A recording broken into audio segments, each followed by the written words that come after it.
Doutora Eveline Catão, ela é médica, parceira da Arte Fértil, doutora agora, está fazendo um doutorado maravilhoso sobre uma técnica moderníssima que é o PRP, que é o plasma rico em plaquetas, que é para rejuvenescer os ovários, para melhorar o endométrio.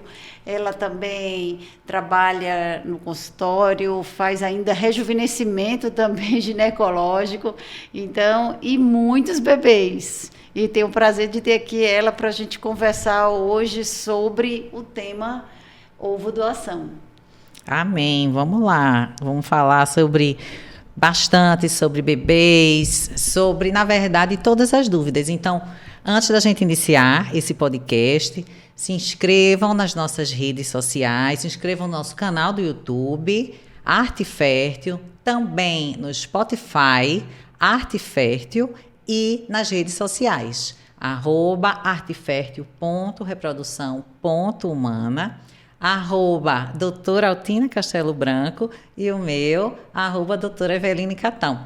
E vamos, então, falar um pouco sobre todo tipo, na verdade, de assunto de infertilidade nesses próximos episódios, mas nesse episódio aqui nós vamos falar sobre ovodoação, epigenética, são temas assim que são bem recorrentes na clínica, no dia a dia, no consultório, né, doutora? Então, a gente vai falar um pouco para vocês e o objetivo, na verdade, desse podcast é levar informação para o público em geral. Isso aqui é uma conversa descontraída, não é uma aula, não é uma formalidade, mas é fazer com que vocês tenham mais informação e informação com qualidade. A gente se preocupa e está sempre atualizada, sempre estudando. Aqui, doutora Altina, ela é professora doutora da primeira pós-graduação em reprodução humana Norte e Nordeste, da Universidade Católica, né? Eu também estou participando, dando aulas, né? Também fui convidada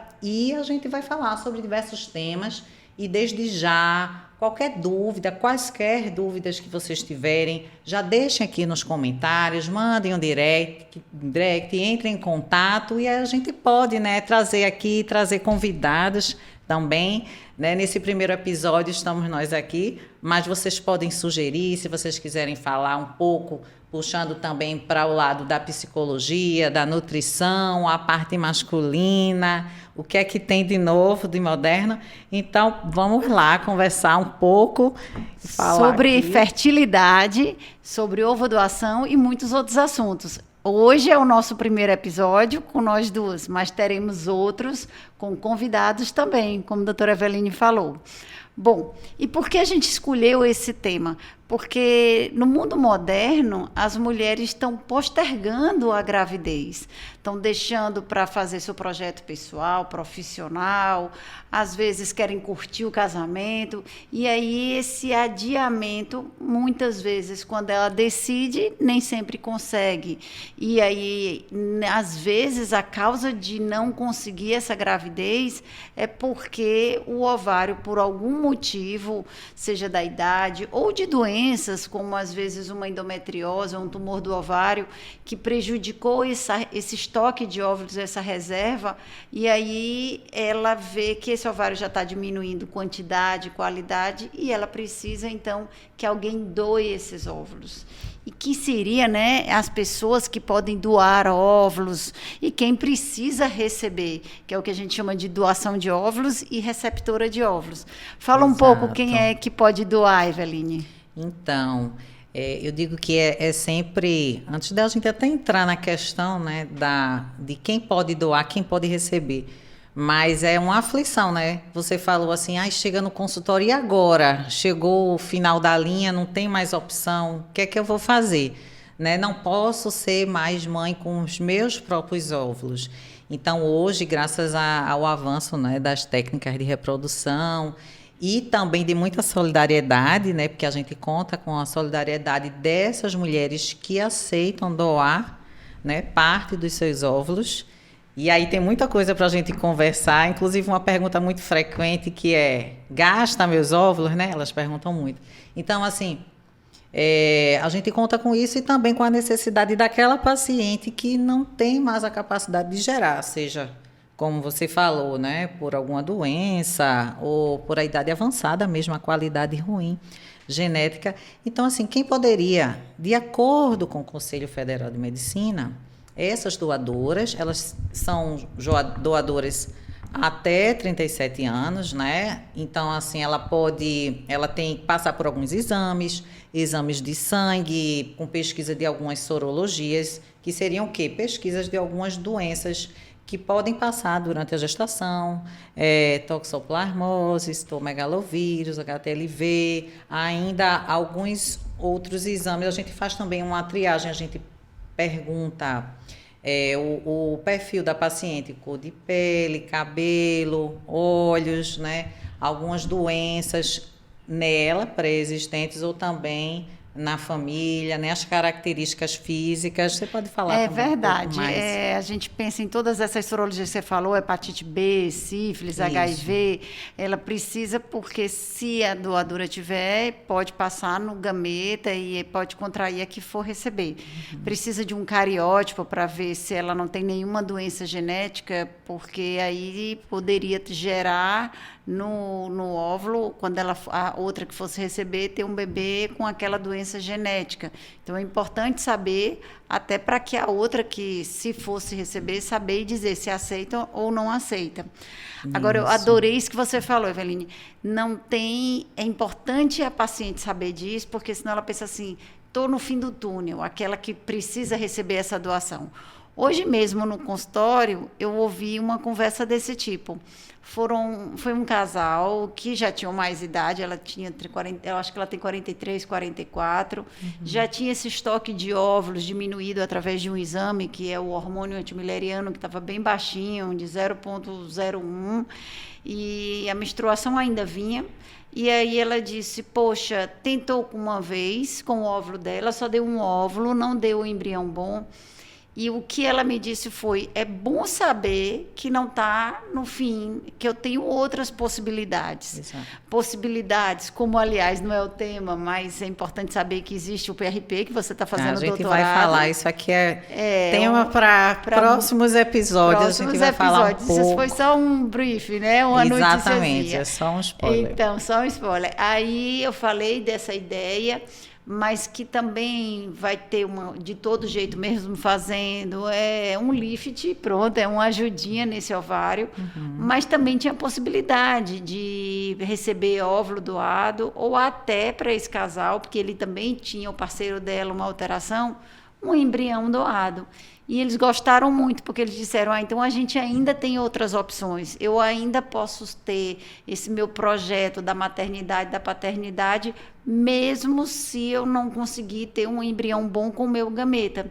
E é por isso que é tão interessante essa doação, porque mostra que há outros leques de opções, que nem todo mundo vai querer, mas que alguns vão achar essa possibilidade, uma possibilidade, sim, viável de poder manter esse projeto da maternidade, né? Você até falou que muitos, quando a gente fala ovo doação, mas assim, como assim, né? Eu vou pegar um óvulo de outra mulher, botar em mim, mas o filho não vai ser meu. Eu não sei se lá no seu consultório as pacientes já regalam o olho assim, né? Com seus companheiros.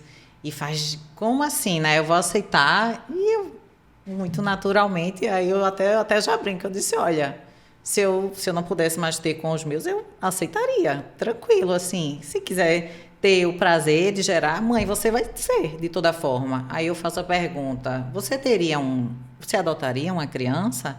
Não é porque você vai amar tudo, você nem gerou, mas você vai amar, né? Da mesma forma como um filho, né? Então, assim, por que não você receber, né, um óvulo de uma outra pessoa, né? Porque aí já quebra quando ela pensa, eu estou na fila de adoção, né? E não quer receber um óvulo, eu digo, para você vai ter o prazer de gerar. Você pode até ter um filho, mas, assim, até por outros motivos, não só de maternidade, querer também acolher uma criança que foi abandonada, mas você também vai poder satisfazer como mãe, né? De gerar, de amamentar. E eu não sei se lá, como é que está lá no dia a dia, no seu lá, elas estão aceitando mais naturalmente, elas já estão vindo pedindo uma ovo doação, Ou ainda estão se chocando muito? Como é que está a tua experiência? Assim? É bom trocar essa experiência. Como é que eu vejo? Cada dia mais a gente vai aprendendo com as pacientes, né? Porque o consultório é um pouco um divã da psicologia. Ali é a terapia. Completamente, é uma terapia. Então, as pacientes vão nos ensinando. Algumas vezes eu senti essa rejeição, e aí eu acho que a maneira mais leve de trazer isso é mostrando assim, você não está dizendo que ela tem que fazer. Então, eu sinto que eu digo assim, você tem tais opções. Você pode tentar, se ela, nesse grupo de pacientes que vão receber, tem poucos óvulos, pode tentar, sabendo que vai ter poucos óvulos, e que as chances de talvez não ter um embrião bom, e aí a chance de engravidar vai ser menor, mas é possível, porque não é impossível. É verdade. Né? Basta só ter um, na verdade a gente só engravida naturalmente com um, mas ou pode partir para essa doação, e aí você vai ter muitos óvulos, então muito você vai ter chance, e aí você vai ter a segurança de que vai ter um bom embrião, e com um bom embrião uma chance de sucesso maior. E o benefício é esse que você me disse. Ela vai gerar, além do que esse bebê, tudo dando certo, tem o DNA do seu parceiro, tem o sêmen do parceiro, e tem o DNA dela também, porque ela vai gerar, que é a epigenética que você tocou, porque é a troca de DNA da mãe com o bebê na barriga. Então esse bebê vai ser uma misturinha, vai ser o DNA dela que gerou, vai ser o DNA da doadora e vai ser do parceiro, do marido. Então, essa mistura, além do vínculo emocional de gerar, de dar luz. E eu mostro, sabe, como que há essa troca de DNA do bebê com a mãe gerando, que eu digo assim, se a mulher está grávida e tem um bebê do sexo masculino, como é que ela descobre? Através do exame de sangue. Isso. Não é? E no exame de sangue vai detectar o quê? Cromossomo Y no sangue dela. Como é que a mulher tem sangue do cromossomo Y no sangue dela? É porque é o sangue do bebê correndo no sangue dela. Então, isso está mostrando essa troca de DNA. E quando eu vou falando esses dados, ela vai entendendo que realmente ela não é uma incubadora no sentido pejorativo, né? Que algumas às vezes falam. Ela está realmente trocando com o bebê experiências, emoções e DNA, porque o sangue dele está correndo no sangue dela. Agora, muitas vezes isso é um processo. É porque é muito interessante. Eu vou pegar esse teu gancho da epigenética, porque só para explicar, né, para o pessoal, mas o EP, né, significa que está acima da genética, o que está além. Então, a epigenética, então, são alguns mecanismos que vão influenciar ali na expressão daquele gene, sem alterar de fato a genética, a sequência genética. Está lá o DNA e a gente tem os genes, né? Que são vários pedacinhos de DNA, formam um DNA. Então, essa epigenética, ela vai alterar a forma como esses genes vão se manifestar. Isso daí, a mãe... Então, o que mecanismos são esses, né? Não, o ambiente e a mãe... Quando aquele embrião está ali, ela é o ambiente dele, né? O útero. Então, aquilo que a mãe se alimenta, o exercício, né? Às vezes, também, vou falando também, tem o próprio organismo dela, porque ela tem a carga genética dela, que vai conversar, né? Quando a gente bota aquele embrião ali no útero, e ele é uma conversa daquele embrião, seja um óvulo doado, né? Que você fertilizou com o do seu parceiro, ou o embriãozinho já pronto. De toda forma, não é só, como você disse, é uma incubadora. Eu vou pegar, vou receber aquele embrião e pronto, que foi de carga genética de outra pessoa, ou total ou parcial. Não, ali, aquela mãe que está recebendo, ela vai sim influenciar na expressão dos genes do DNA daquele bebezinho. Então, os trabalhos que tem mais hoje em dia são principalmente com relação... mas assim, então por que você vai pegar uma pessoa parecida? Pele, né? Olho, cabelo. Sim, porque tem aquela parte genética que aí a gente não vai conseguir mudar. Mas tem uma grande parte do DNA que tem uma influência grande dessa epigenética, que é principalmente o quê? comportamento e doenças, né? Que são os principais trabalhos. E eles botam principalmente, eu estava dando até uma olhadinha, e são mais na área de as doenças, principalmente hipertensão, diabetes e depressão. Então, veja como é curioso essa coisa do comportamento, né? Eu digo até às minhas pacientes, eu disse, olha, se você casar com uma pessoa que fala de um jeito, que tem um sotaque, 6 meses depois você está falando mais que ele, né? É a mesma coisa, assim, o embriãozinho que está ali. Então, todo aquele comportamento, né, que a mãe vai tendo, seja uma mulher mais calma ou mais agitada, uma que se alimenta bem ou se alimentar mal. Então, se ela recebe um embrião, né, com uma genética, a mulher que doou o óvulo tinha uma genética para hipertensão ou diabetes, mas ela, durante a gestação, com o comportamento dela, ela tem uma dieta boa, ela tem hábitos bons, né? E isso vai influenciar no comportamento.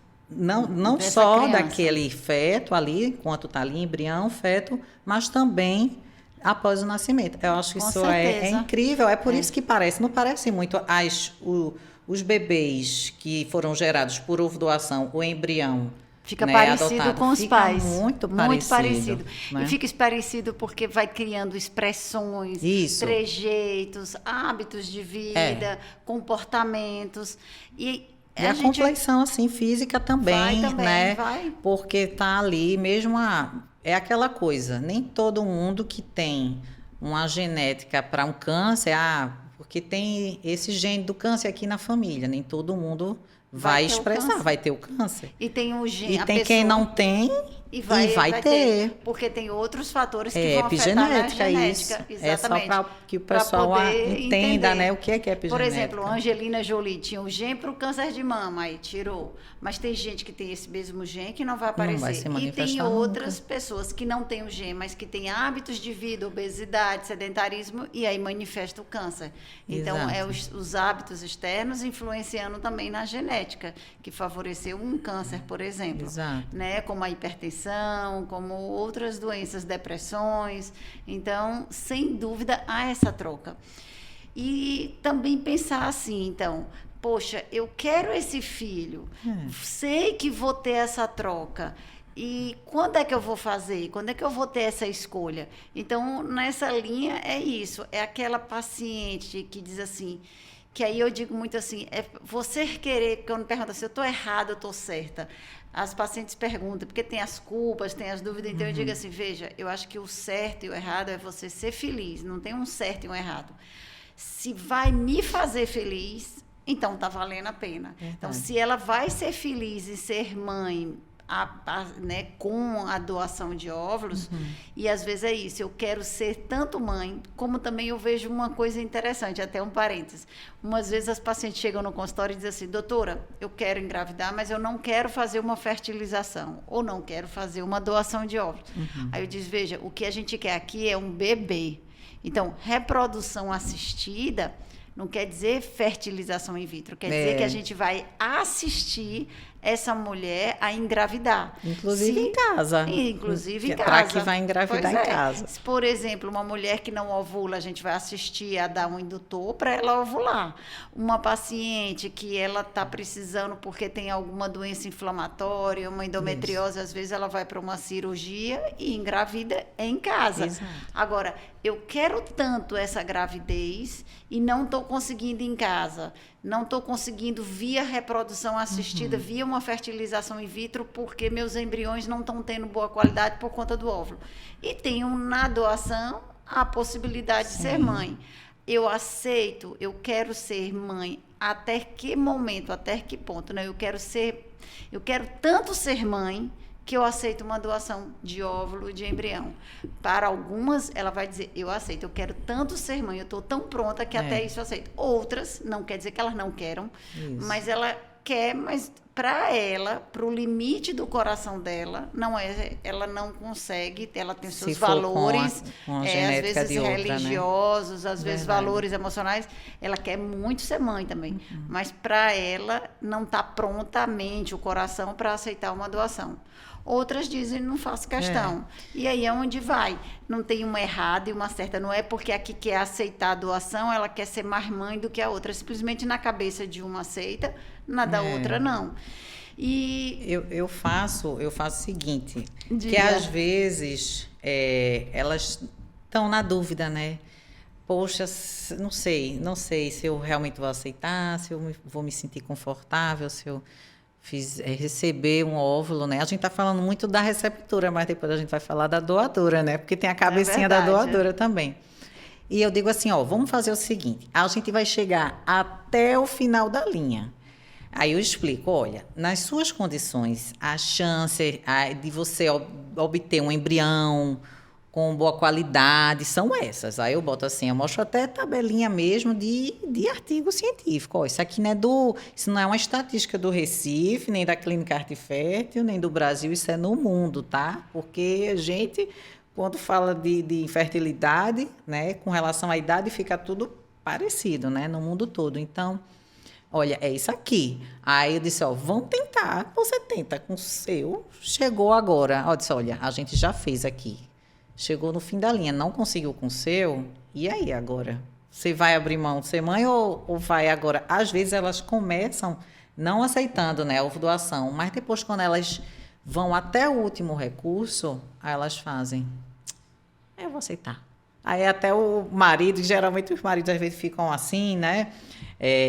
Se for de sêmen, isso aqui é outro assunto também, para aceitar a receber sêmen doado é outra coisa. É verdade, Eveline, é engraçado, porque às vezes a gente pensa assim, que só a mulher que vai ter resistência, porque ela está abdicando de tentar com o óvulo dela. Mas às vezes tem os parceiros que dizem assim também, não, eu quero ter um filho com o óvulo da minha esposa e não com o óvulo de uma doadora. E às vezes eu já tive pacientes que ela aceitava e o parceiro não. É verdade. E aí é um processo, como tudo na vida, é um processo, e aí quando eles vão vendo, como você mostrou, as estatísticas, e às vezes já tentaram e não conseguiram. E custo também, que a gente vê também, custo e benefício. Custo financeiro, custo emocional das frustrações, aí aceitam a doadora. Agora, já que você tocou no assunto, e a cabecinha da doadora para aceitar? Quais são os medos da doadora? Ela tem o medo, como você falou, de não acabar os óvulos dela. Gastar, né? De gastar, não perguntam isso muito no consultório. Ah, se eu for doar, eu não vou ficar vai sem? Vai gastar, vai ficar para mim.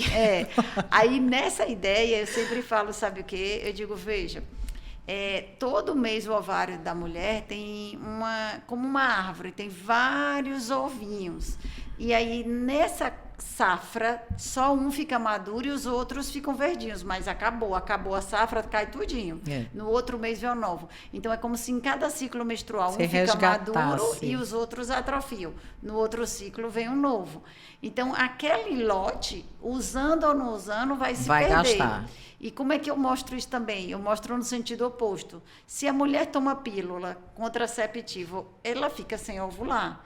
Então, se fosse nessa lógica, se eu tomasse 10 anos de pílula, eu economizava 10 anos Exatamente, ia ficar lá com os óvulos jovens, né? Mas não é. Do mesmo jeito, mas não é, porque aí eles se perdem porque eles vão atrofiar, vão atreziar esses óvulos de cada mês.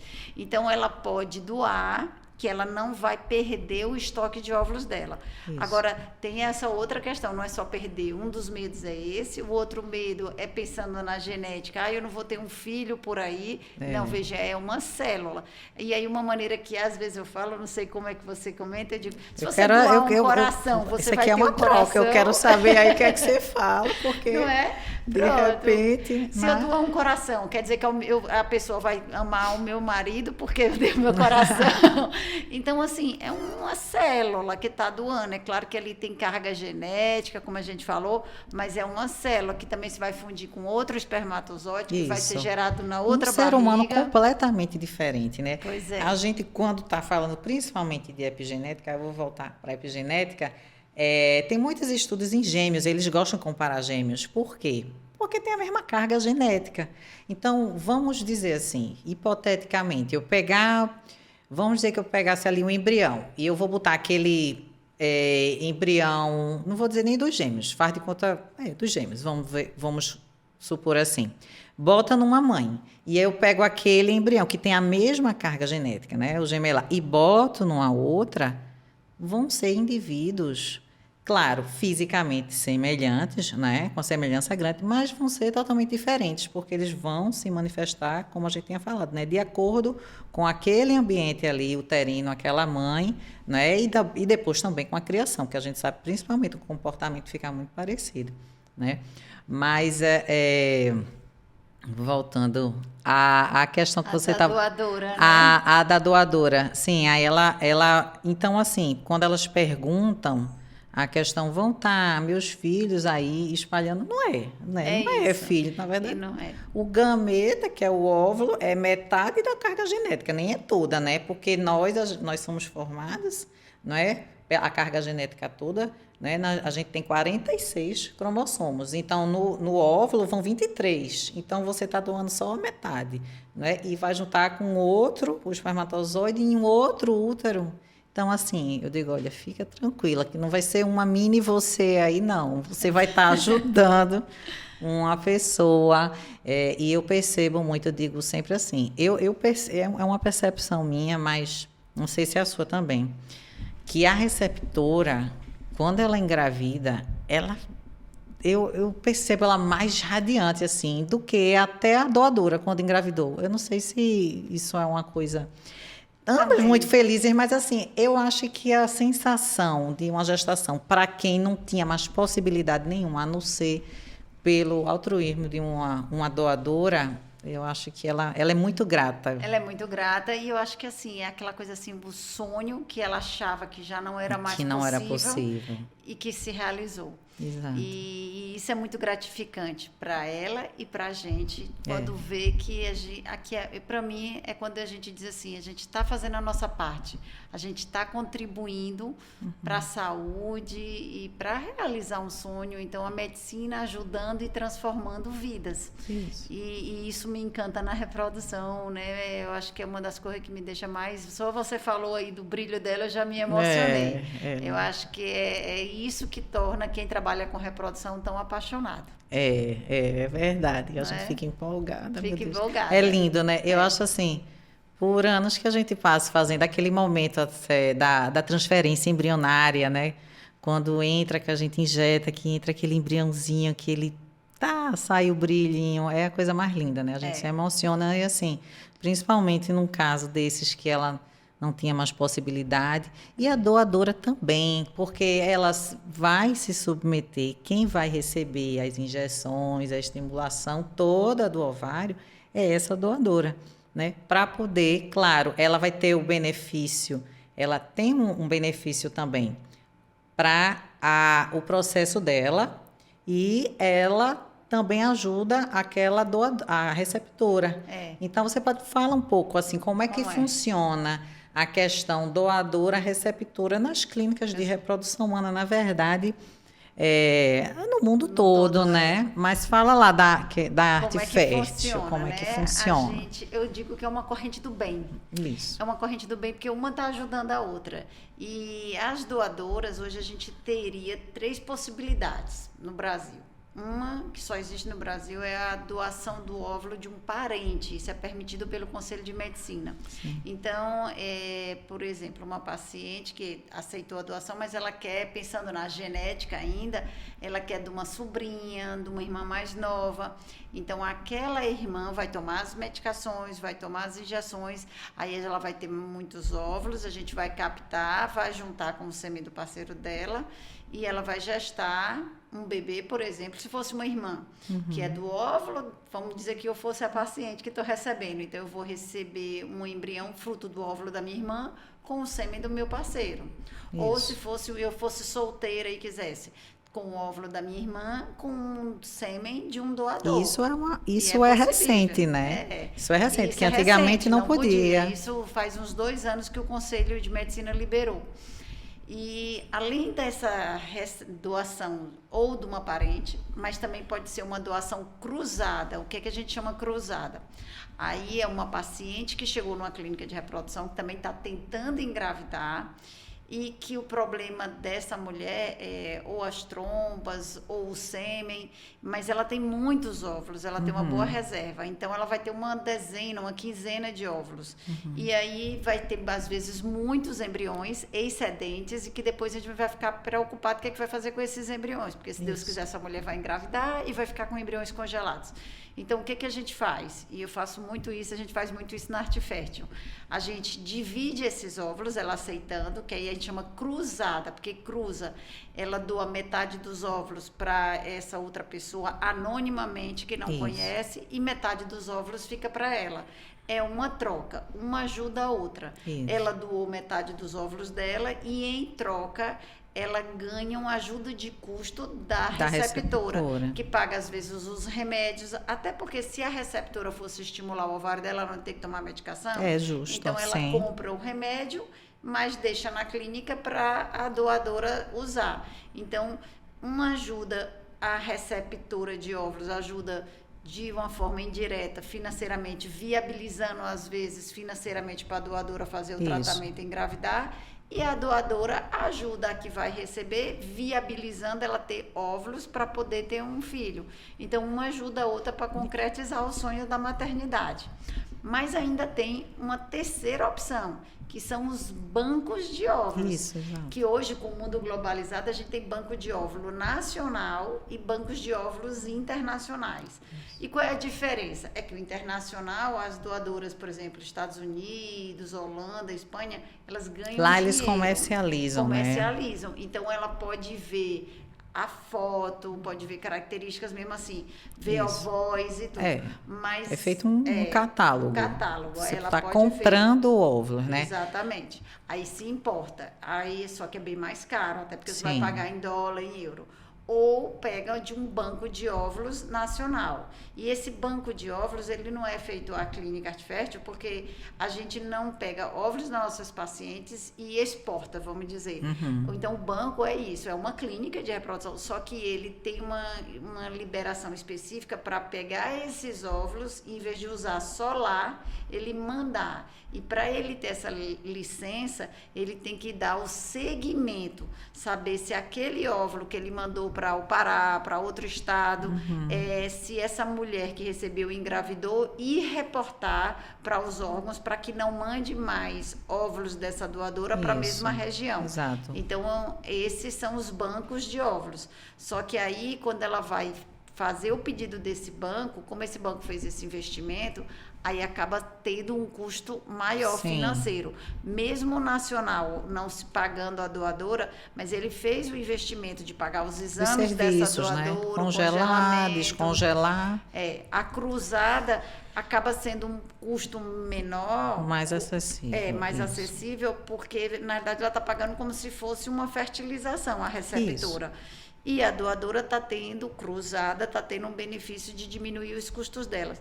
Mas eu digo que a receptora, em termos de custo, se ela pega de um parente, né, ou a cruzada, é o mesmo preço. Porque se ela pegasse uma parente, ela não ia pagar o tratamento da parente, é a mesma coisa da cruzada, só que ela não conhece.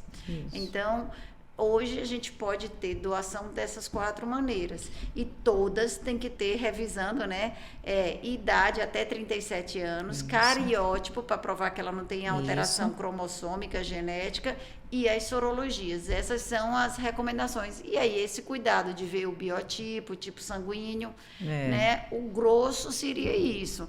Aí depois ela vai pensando assim, mais algumas coisas, como você falou, eu queria ver o histórico familiar, se na família tem muita alergia, se tem doença cardiovascular, e ela vai vendo, apesar de que eu brinco e digo, sabe o quê? Que eu digo assim, olha, se você for olhar histórico familiar de todo mundo, não tem ninguém, porque todo mundo vai morrer algum dia. Então, ou morre de coração, ou morre de câncer, de pressão, tem que ter alguma coisa. Agora, tem que ser na velhice, você não vai pegar uma doadora onde ela teve um câncer, grave, na família mãe, tia, irmã, tudo bem jovem, ou uma diabetes juvenil, que pode ter uma predisposição genética, porque aí tem mais riscos. Mas uma doencinha na família... Tem que ser saudável. Senão não tem nenhuma família que não tenha nenhuma doença, né? Mas ela tem que ser saudável, mas ela tem que ser saudável, né? E aí, veja só, quantas opções. Isso é muito bom para o público que está assistindo a gente, para eles conhecerem, né? Poxa, eu tenho tantas opções para a gente recorrer para ter um filho. Então, assim, e agora? Minha reserva está baixa, chegou a linha final. Dentro da ovo doação tem todas essas opções, né? E assim, eu gosto de reforçar aqui no Brasil, né? A gente falou fora, não existe nenhum tipo de comércio, é uma ajuda, na verdade, é uma troca, realmente altruísmo. E isso é eticamente correto e a parte legal também, que as clínicas, né, nós praticamos com transparência e tudo de acordo, né, seguindo todas as diretrizes, a legislação vigente. Então, uma coisa que a paciente ela pode se sentir segura, não é? A modalidade que a gente termina fazendo mais é a anônima, né? Aquela que ela pegou um óvulo de alguém desconhecido mesmo, porque de parentes isso está começando agora, né? Nem todo mundo aceita um óvulo de uma irmã ou de uma prima, né, ou de uma mãe, assim, tem gente que, não, eu prefiro um desconhecido mesmo, eu não quero, É verdade, prefiro, assim, até porque ainda é tudo muito novo e a gente não sabe amanhã os valores emocionais, como a gente está falando. Se, tipo, essa pessoa engravidar do óvulo, sei lá, de uma sobrinha, se amanhã como é que ela vai olhar para essa criança, se ela vai olhar realmente como uma sobrinha, como é que vai ser. Então, a maioria, quando faz, não quer que ninguém saiba. E se ela pegar de um parente, o parente vai saber. Exato. Se ela pegar do anônimo, ela fez e esqueceu, acabou, já está na minha barriga, já engravidou e já passou. Então, por isso que eu acho que também a sociedade está mais acostumada, já tem mais né, na literatura falando de relatos disso. E ainda tem pouco, até da área da psicologia, para falar como é que vai ser, como é que essas pessoas vão entender amanhã, essa criança, os pais, se não vai haver confusão emocional de tipo, uma receptora engravidou do óvulo da irmã. Isso. E a irmã vai olhar para essa criança como mãe ou como tia? Mas isso depende, sabia que às vezes eu fiz um caso assim. E sabe o que essa paciente me disse? Achei tão engraçado, que me desarmou. Ela disse, doutora, ela é do interior, ela disse, doutora, eu já crio os filhos da minha irmã, então vai ser mais um, todo mundo lá se cria junto na família, é mais um que eu vou criar, mais um filho, sobrinho, então é tudo para elas, era tudo delas. Então ela disse, não tem problema.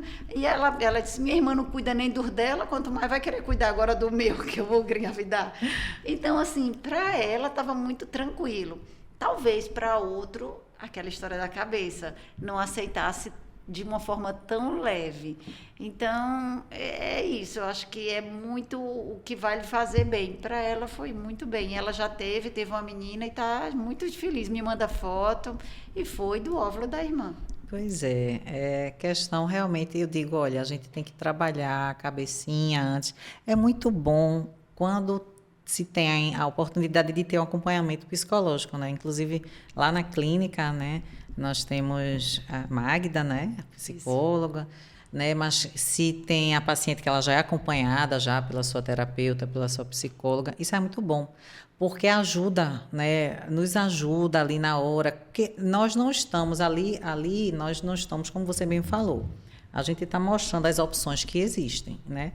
E a gente não está impondo nada, nenhuma opção. Eu vou dizer, a gente pode até dizer, olha, essa aqui você tem mais chance, essa Exato. Daqui para o seu caso é melhor, mas a decisão é da paciente. Então, quando ela vem com a cabecinha trabalhada ali, né? E é muito bom quando vai acompanhada, né? De parceiro, parceira, não sei. Isso. Né? É muito melhor. E é engraçado isso também que você falou da psicóloga, porque às vezes... E a sociedade, nossa, e no Nordeste, que a família se mete, os amigos.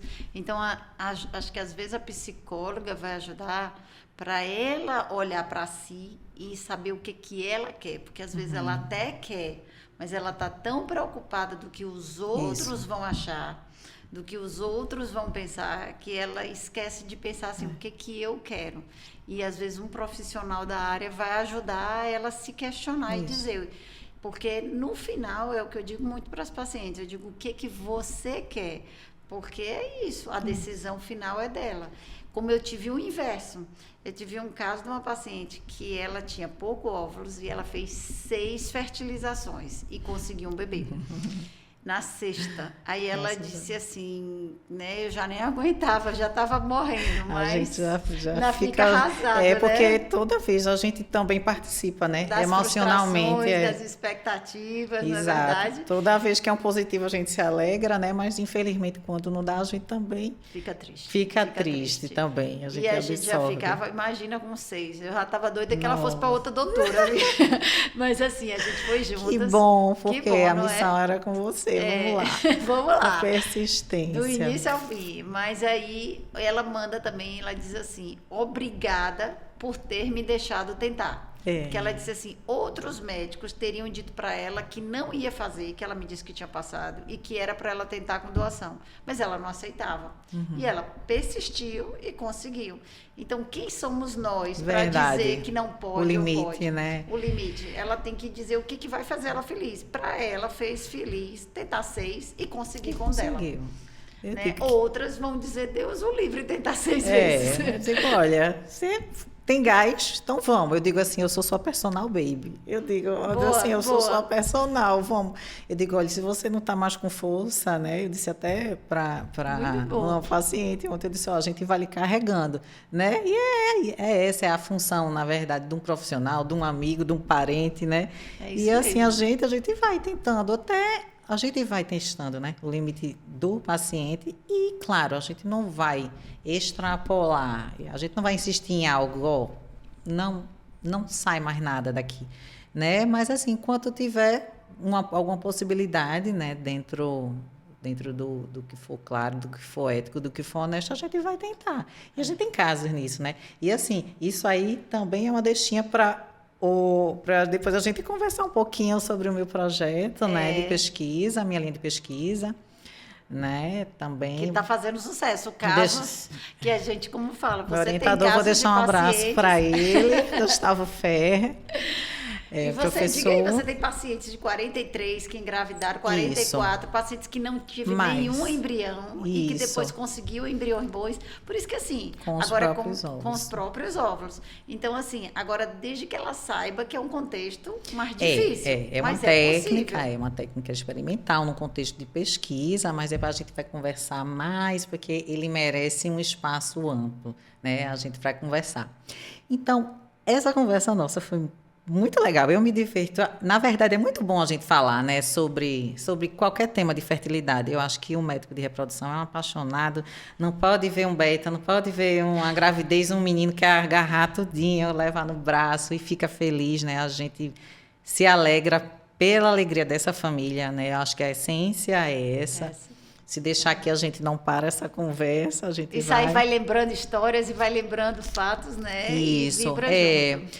e é uma pena, até, eu vou até falando uma coisa que você comentou do médico de reprodução. Infelizmente, existe ainda, né? Eu percebo, e algumas vezes de uma forma assim, alguns falam mesmo assim, na cara, né? Um certo preconceito achando que o médico de reprodução humana é igual à fertilização in vitro.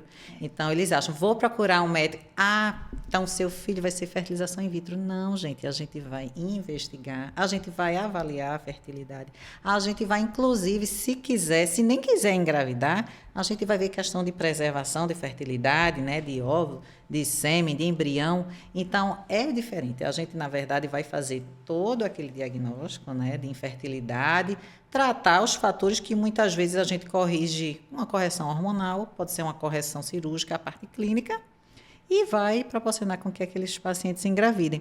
Então, assim, graças a Deus que agora, cada vez menos, a gente está tendo esse tipo assim de paciente, mas ainda tem paciente que já chega e diz assim, não sei se para você, olha, eu não quero fertilização, né? Você mesmo falou, eu não quero fertilização. Eu disse, não, vamos ver, né? Eu disse, a gente começa, é baixa complexidade, depois é que a gente sobe para alta, se for o caso, mas a maioria a gente resolve na baixa complexidade, a verdade é essa, né? E o outro impasse que eu particularmente também me deparo no dia a dia é muito também, às vezes, na questão religiosa, porque eles não entendem muito. Então, assim, uma coisa que eu falo, eu digo assim, olha, Porque tem gente, porque se não for natural, mas o que é natural? Então, assim, você, se tiver uma doença, não pode fazer uma cirurgia, porque não é natural. Se você for fazer uma cesariana, não foi um parto vaginal, então não pode, porque isso aí não seria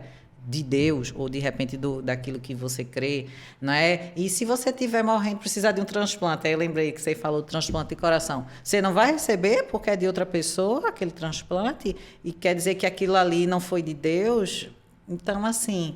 E se a gente ainda pensa, se não é de Deus, veja, se não for de Deus, quem dá a vida, em princípio, é Deus. Exato. A gente pode botar embrião, pode botar embrião e não vai implantar, e não vai engravidar. Vai ser só uma matéria, né? Não então, ali, para começar, né, o ciclo da vida, que tem aqui várias questões, né, filosóficas, enfim, a gente não vai entrar, mas eu digo, olha...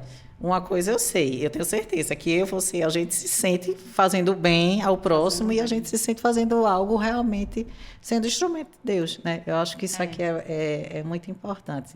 Aliás, eu digo isso, que medicina a gente pode, né, cuidar da doença e tentar ajudar a vida. E Exato. Reprodução é vida. Exato. A gente está construindo vidas, ajudando famílias. Então, que seria mais de Deus do que... né, preencher famílias. Então eu não vejo aí como não ser bom. Se dá tanta felicidade, tanta alegria, ter um bebê, preconceito, não tem, né? E eu acho que é pensar nisso, desarmar, e isso é tão importante porque fazendo o link, muitas dessas mulheres que vêm para a gente, que precisaram de doação de óvulos, que precisam de doação de óvulos, se elas tivessem vindo mais cedo para investigar, às vezes mesmo que ela não queira um filho, eu já tive pacientes que vieram, que dizem assim, teve uma que disse, não quero ser mãe, mas por ter amigas que tiveram dificuldade, ela veio e disse assim, não, se o meu estoque de óvulos está diminuindo, eu vou congelar. Exato. Porque se amanhã me der vontade de ser mãe, eu tenho essa minha poupança. Porque o que ela não quis foi arriscar de no futuro ter vontade e não poder, porque não tinha mais óvulos. Então, é outra coisa que vem crescendo muito, que é mais um assunto, tá vendo quanto assunto que a gente tem para conversar? Tem muito assunto. Esse de congelamento, que são muitos assuntos, verdade. Como eu disse, a gente puder, fica aqui conversando a noite toda, o dia todo, mas é isso. A ideia da consulta com o especialista é programe sua maternidade, sua paternidade. Então, ir para um médico de reprodução não quer dizer fazer uma fertilização. Quer dizer que você vai lá avaliar a sua fertilidade e programar esse projeto. E aí, se você não quer pro agora e vê que o estoque está diminuindo, congela. Se o homem está com o semi-alterado, congela. Ah, não, tá jóia. Não, eu estou ainda com o meu estoque. Eu tive um dia desse, uma paciente, 31 anos, ela estava com estoque jóia de óvulos. Eu disse, então espere, vai que você encontra alguém no próximo ano e tudo. Aí ela mandou um dia desse dizendo, doutora, encontrei alguém, mas agora eu estou negociando com ele fazer.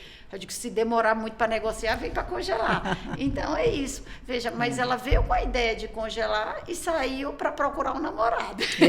Eu já voltei, eu já disse assim, antes voltou, eu digo, já voltou até com o marido, eu disse, voltou rápido. Não voltou rápido, pronto. Então, veja, ela não precisou de um tratamento de reprodução. Exato. Agora, se não tivesse, ela teria informação para amanhã não dizer assim, poxa, agora eu quero e não consigo. E isso é que é pior, não é verdade? Verdade.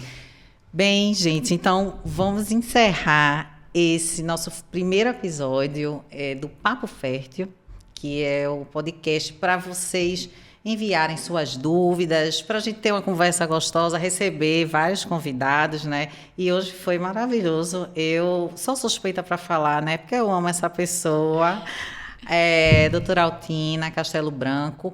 E eu sempre digo aos pacientes, eu acho que uma frase, sabe, que resume muito do que a gente falou, eu digo assim para a paciente, olha, não querer é diferente de não poder. Né? Então, assim, a gente está falando de ovo doação, não é o primeiro recurso, né? Não é um recurso muito amigável que a gente vai pensar, né? Quando a gente quer ter um filho, principalmente às 40 a mais, que eu digo que é o nosso público, assim, pelo menos a grande parte do público, nossos pacientes de mais de 40 anos.